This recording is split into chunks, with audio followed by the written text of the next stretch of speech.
Welcome everyone. I am your host Lex Black. You're tuning into my show, Midnight Music. This is episode 6, part of my channel, Midnight Arcade. I told you I cover everything from anime to video games to technology and music as well. Today we're gonna get into it. This is something that I've been thinking about and pondering over and mulling over for the better part of a year and some change. And I've been watching closely the trends that have been taking place, the opinions that have been had on whichever side of this rift that you guys may choose or see fit or have observed. And I've been pondering some things that have been coming to light, and I wanted to kind of cover it. But I wanted to take my time and do enough of a dive into it to kind of provide some context so that I can have a better picture of what it is that I'm trying to understand. So here we go. Before you do anything else, like I always say, make sure you like, comment, subscribe, hit the bell icon to be notified for whenever I drop that new heat. You heard? Yes, sir. Okay, we got to go on.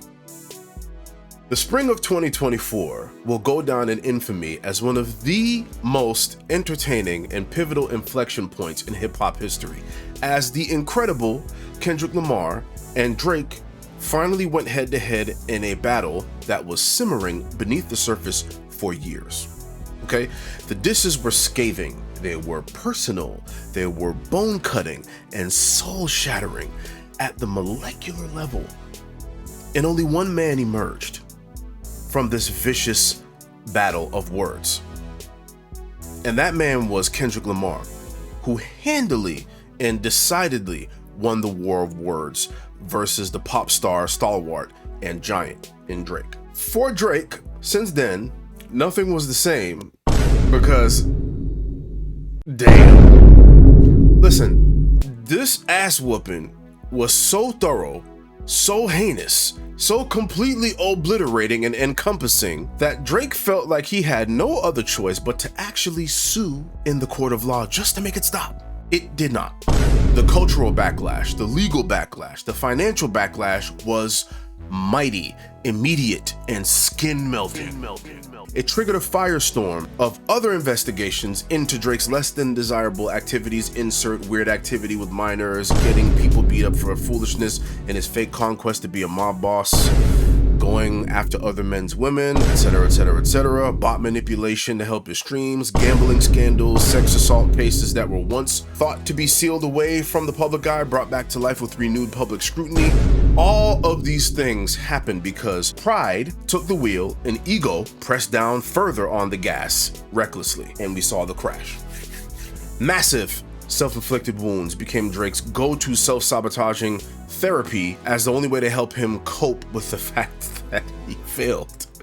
He failed his once sparkling, near spotless image as a herald of his interpretation of the culture. His interpretation, okay? Someone who worked tirelessly to build his persona as a nice guy, someone who loved building with others. I put all these in air quotes, okay? His meticulously crafted persona was unceremoniously exposed to the public in the most unflattering manner possible. The veneer of a man whose calculation was purported to be of legendary status. The veneer not only cracked, it disintegrated. He failed his longtime desire to maintain an image of a man of hip-hop culture. His black face mask slipped. Beneath that mask was not really a face. It wasn't a face, but a void. A vapid, soulless entity whose nefarious intentions were abruptly brought to the forefront for all the world to see. And it is here that the phenomenon I've pondered over for a long time kind of continues to mystify me.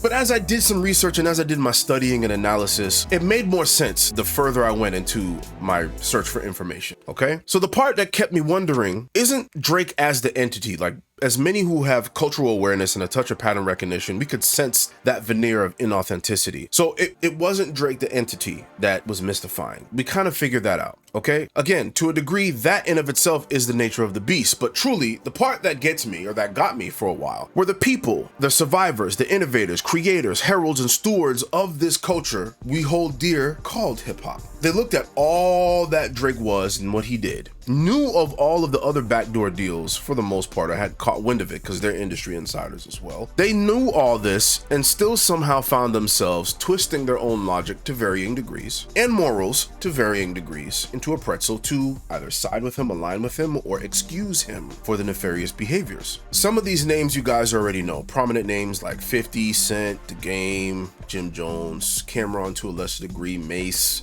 Maul, especially. He is a case study all of in its own that we will get to, okay? Lupe, Wayne, obviously, but Wayne, it's different with Wayne. That was his label, that was his protege and all that stuff, so we kind of understand that. But there's a through line with all of these guys. There's a bunch of others, right?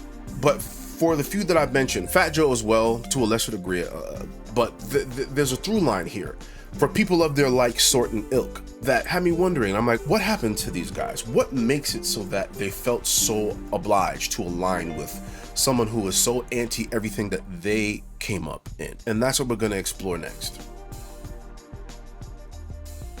Okay, guys, before we can even begin to unpack why these men made the choices that they made to align themselves with someone like Drake, all right, we kind of have to understand who these people are, who this generation is to a certain degree. There is a through line that I've noticed, and I wanted to point it out. And I believe that there's some connective tissue for the past historically of living in America and everything that's happened all the way up until this point. So I'm going to get to that. So I'm trying to understand who these people are. And I mean, really, really, really understand. Not like the discographies or the podcast clips or anything they did on the street or anything they did outside of music. Well, that actually does kind of come into play. But I want to figure out also like where they came from, what they were born into, because context matters. Context is everything. It really is everything. So as I've mentioned before, the aforementioned gentlemen that I'm talking about have shown some level of deference to one Lobry Graham, you know, the Fat Joes, Jim Jones, Camerons, The Games, 50 Cent, Maces, the Lupes to a certain degree,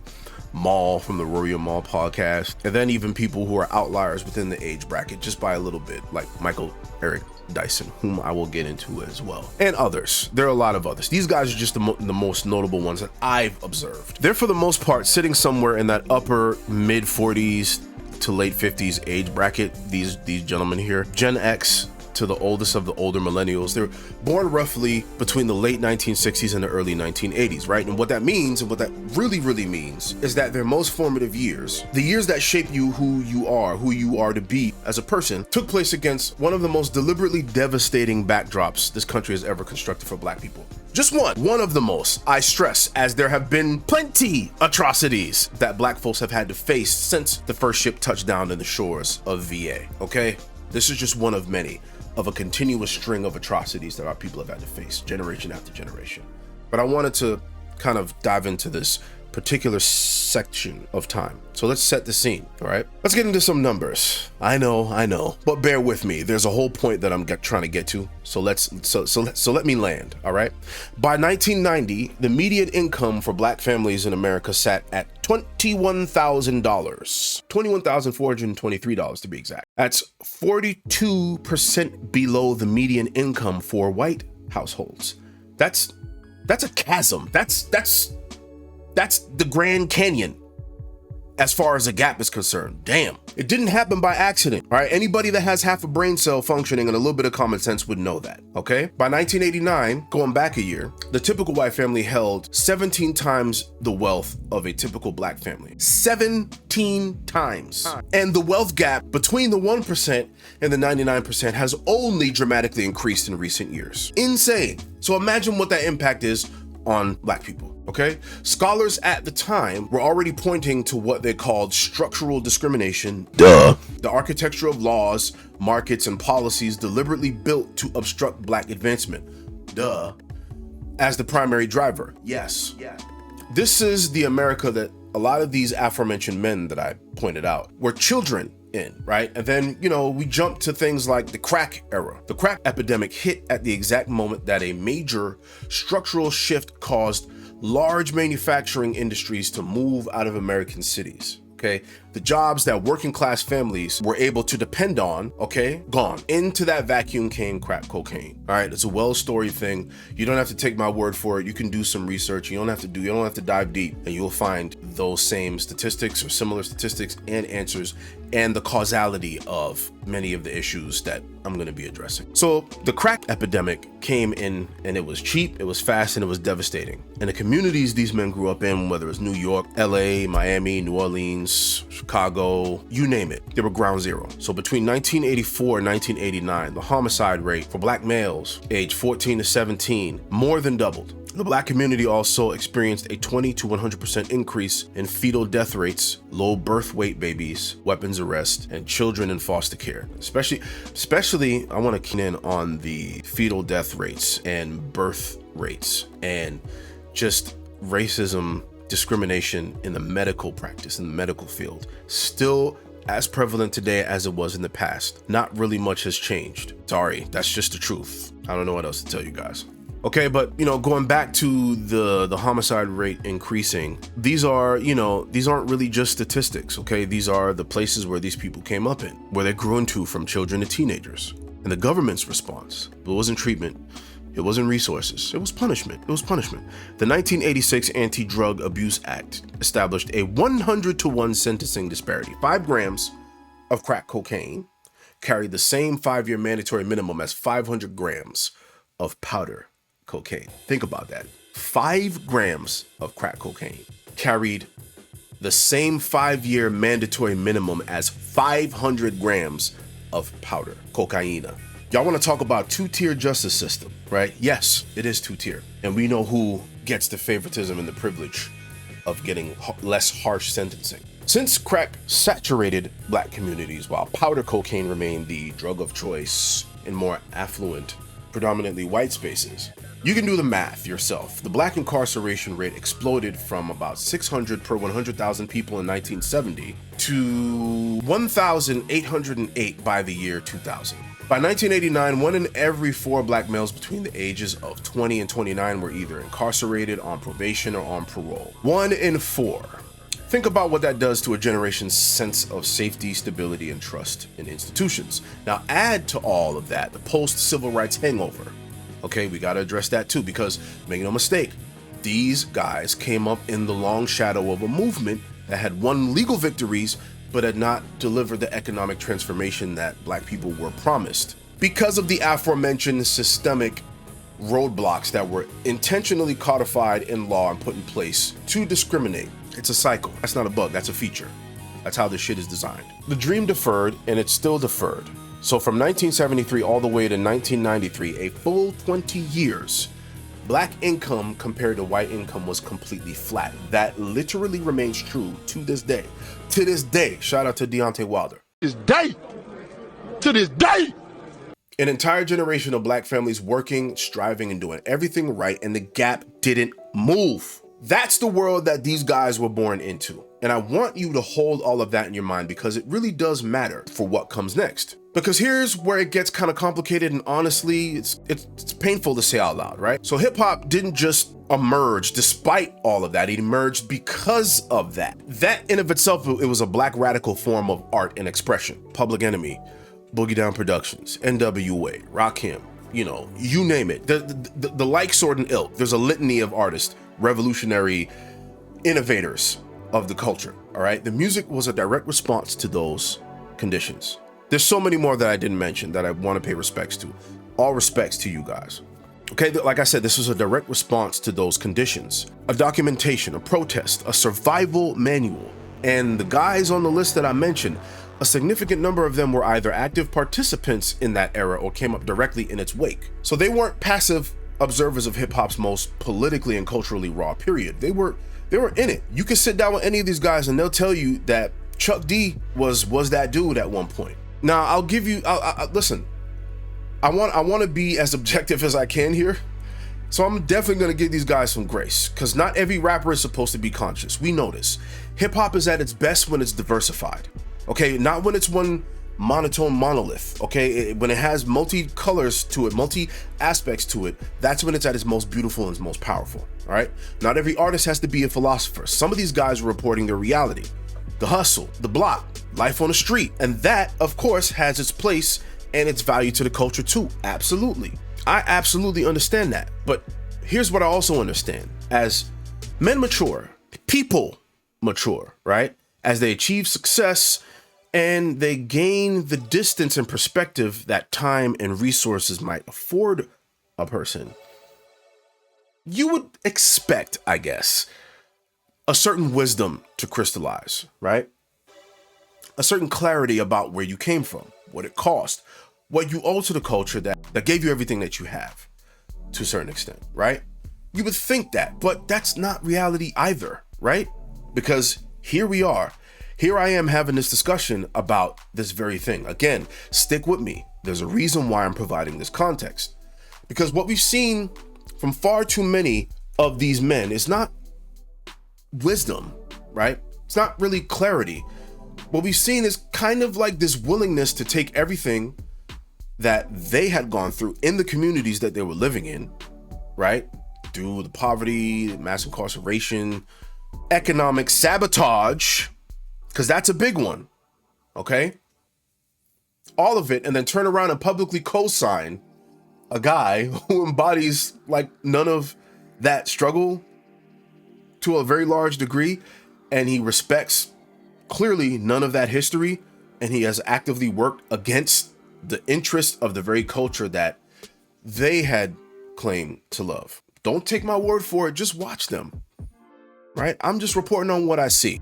And I do think that requires an explanation, because I'm telling you, I was racking my brain for a while trying to figure out what the explanation was. And like I said earlier, through my seeking of information regarding this subject, I kind of got some clarity. So I mentioned another gentleman, Michael Eric Dyson. This one kind of mystified me in a way, because for years, to me, from what I saw of him when he made his public appearances, this guy was one of the few public intellectuals who could walk into an academic space and a hip hop space and hold his own in both. You know, he could quote something from some high academia type of thing and then quote Biggie in the same breath, and neither one felt forced. It seemed like he understood the vernacular. It seemed like he respected the culture. He didn't seem like one of those uppity scholars who looked down his nose at street language or kept hip hop at arm's length because he was afraid it might compromise his credentials. And it felt refreshing. Like I said, I'm just telling you what I saw through my eyes. I was younger at the time, so when I saw him talk his talk, I'm like, okay then, I like that. Well, that's what's up. That's what's up. If it was refreshing, it was rare, right? Because we didn't really see that all that much. So for someone like me, coming of age watching him on BT and other programs, he represented something important. Proof that the culture could be taken seriously on the highest intellectual levels, outside of high-level lyricists that we had in the genre. Which is exactly why it was so deeply disappointing for him to come out and deliberately misread Kendrick's thesis on Not Like Us and his entire angle throughout the battle. To watch a man of Michael Eric Dyson's caliber, his training, and his supposed cultural fluency stand up and frame Kendrick's indictment of Drake as an attack on Drake's biracial identity. It really boggled my mind. It really boggled my mind. Anyone who engaged with it honestly knew that was not the argument being made, not even close. The argument was always about cultural cachet. It was about not being brought up around our people, about not having the lived understanding that shapes how we move through the world. That was the thesis. Kendrick was spot on, and he was surgical about how he executed it. And Dyson chose to be deliberately obtuse. Someone who was as intellectually gifted as he claims and portrays himself to be, deliberately was obtuse about it. So when a man of that level of intelligence chooses to be obtuse, that's really not a mistake. That is a decision, and he got rightfully dragged for it from all the other content creators that I saw that I was watching videos on. They rightfully dragged him, rightfully so. So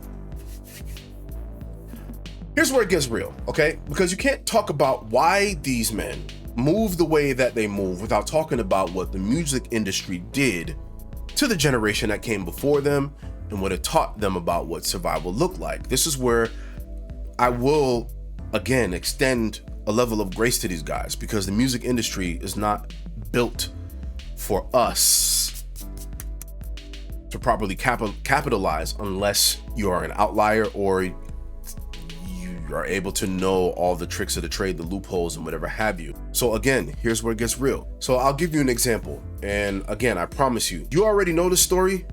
Again, just stick with me and let me land. Let's talk about TLC, the biggest girl group in American history, basically. Crazy Sexy Cool, Diamond certified. Only female group album to ever get there. 14 million copies sold. 2 Grammys, standing ovations, right? Then Chili walks up to that Grammy microphone in 1996 and says plainly, for the whole world to hear, we've sold 10 million albums worldwide, and we are as broke can be. Because after LaFace and their production company deducted recording costs, video production, promotion, tour support, advances, airline travel, hotels, food, clothing, and every other conceivable expense, TLC received approximately 56 cents per album sold, split 3 ways. RIP to Lisa Left Eye Lopez. 56 cents per album sold in the 90s when albums went for anywhere from $10 to $15. 56 cents split 3 ways? That's an atrocity. Out of $175 million in revenue their albums generated, they received about 1%. 1 out of 175 mil? That's crazy. The more successful they got, the deeper in debt they went. Success and debt moved in the same direction for them. And before you say, well, that was TLC, that was an outlier, it really wasn't. This is how the game is with these big dog industry labels, okay? The traps were familiar to industry insiders. Royalty provisions written to funnel most of the profits to labels and distributors, leaving the artists with fractions of each sale. Sound familiar? Sound familiar? Like even in today's climate? Non-compete clauses that prevented artists from working in their own field for years, perpetual contract terms that bound artists indefinitely and forced them to litigate just for the chance to regain their freedom. This was the standard. This was the system. And the aforementioned artists that we're talking about, they watched all of this happen or experienced it to a certain degree themselves in real time. What did the industry teach this generation? It taught them the only way to survive is to stay close to power. Understand that. From what I'm gathering, it seemed like the industry taught them the only way to survive is to stay close to power if they can help it. And that's true in not just the music industry, just across the board in our highly capitalistic society. Stay close to whoever's moving units, whoever's got the label relationships, whoever controls the room, because the alternative, being on the outside, being blackballed, being cut off from the machine, that's, for men who came from what they came from, grew up watching what they watched, watching the communities get economically gutted and decimated. Losing your access to income isn't abstract, it's visceral, it's generational, and it's like crack era Reaganomics all over again, just in a different costume. And for a long time, now we're fast forwarding a little bit more to the present timelines, right? Drake was that power in his own way. He was the center of gravity, the biggest commercial entity in the culture, whether it was features, placements, cosigns, or just the optics of being in his orbit. Proximity to Drake meant proximity to relevance, right? But that went 2 ways. Drake certainly made certain of that, and he was very well aware of that too, because he was a wave rider himself. And that relevance meant income and survival. That's the calculus. That's the math that these guys were running, okay? The problem is, and this is where I really need y'all to sit with me, is that the same industry that exploited TLC, that extracted wealth from Black artists for decades, that built its entire infrastructure on Black creativity while keeping Black artists financially dependent and legally vulnerable, that same system produced Drake. It's not really hard to conceptualize that. He's not a rebel against this. We know this. He is the system. I've mentioned this before in previous videos. Dressed in a hoodie, talking in patois, really bad patois, wearing the clothes and all that stuff. He is the system, but structurally and operationally, the man runs a music sweatshop. OVO Sound is a label, but we know what it is. Ask I Love McConan. What's up with Roy Woods? What's up with Popcorn? What's up with all these people who are there? I don't know if Popcorn is still on that. Ask Party. Ask Abel, The Weeknd. Ask him. Bro, ask Majid Jordan, Division, anybody that's in that camp. What kind of autonomy do they actually have as artists? Where are they actually able to go and allowed to put their music out in a way that does not revolve around Drake? Can they operate in a system where they can create a complete body of work without having to give up half of it for him? Answer that question for yourself and then come back and talk to me. The model is the same. Take the creativity, absorb the style, collect the publishing, inflate the expenses, and leave the artist with the scraps while you walk away with the legacy, the clout, the wave, the momentum. Remember I just mentioned that it goes both ways? The system, there it is right there. We all saw it with our own two eyes. I saw another video from another gentleman. Shout out to him. I don't remember his name. When I find it, I'll insert it in the video. It was excellent. He said something, he called it trend farming. Yes. Drake is a trend farmer. That's exactly what he is. So check this out. So when Fat Joe or Jim Jones or whoever is out here publicly defending Drake, I'm not saying I don't understand the mechanism. I totally get the mechanism, right? I totally understand. What I'm saying is that these people, of all people, should also be able to see it because they've experienced some version of it, of that exploitation that predated Drake. They have no excuse to not recognize it in a new suit. And that's what makes this so deeply disappointing in a sense, but not surprising. But I was a little bit disappointed, well, very disappointed when I saw the amount of people who ran to Buddy's defense, even after everything he did post-battle. We're gonna get to that. It's not that they don't know, it's that they do know, right? And they chose the check or the opportunity to potentially get a check down the line anyway, or the clout, or the connect, or whatever it is that Drake represents to them at this stage of their careers. They looked at everything, the ghostwriting, the bot streams, the blackballing, the lawsuits, the state gambling deals targeting young black men, and they looked at all of that and say, yeah, but he's still the move. Okay, all right, that's a choice. That is a choice. And choices have consequences, especially when you make them very publicly. Yes, sir. So that was part one of my series, While the Party Dies. Okay, this is a dissertation on the fallout of some of my observations regarding the post-Drake Kendrick beef that continues to show many different things. Part one, we were setting the context. We were figuring out who these people are. We were figuring out where they came from, what the industry did to them. I wanted to paint a picture, and so stay in tune for part two that's going to be coming up very soon. We are working. Stay in tune to the channel. We are going to be sticking to the bread and butter, but stay in tune for part two, man. You do not want to miss it. Yes, sir.